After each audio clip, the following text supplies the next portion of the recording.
জীবন গোছানোর আরেকটা দিক হচ্ছে আপনি ইনকাম করবেন ঠিক আছে, খরচের বিষয়টা সবসময়ের জন্য ইম্পর্ট্যান্ট এবং এটাকে খুব গুরুত্বপূর্ণভাবে খেয়াল করতে হবে।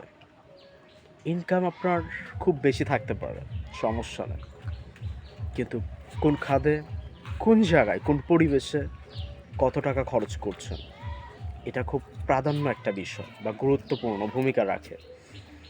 আর সবসময় আপনার ইনকামের চেয়ে খরচের হারটা কমানো লাগবে।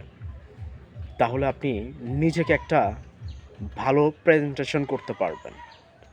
যেটা হচ্ছে, যেহেতু এখনকার এই সময়ে হচ্ছে টাকার চাহিদাটা একটু বেশি, মূলত টাকার প্রতি সবার উইকনেস, ঠিক আছে? সো আপনারা এই জিনিসটা ট্রাই করবেন।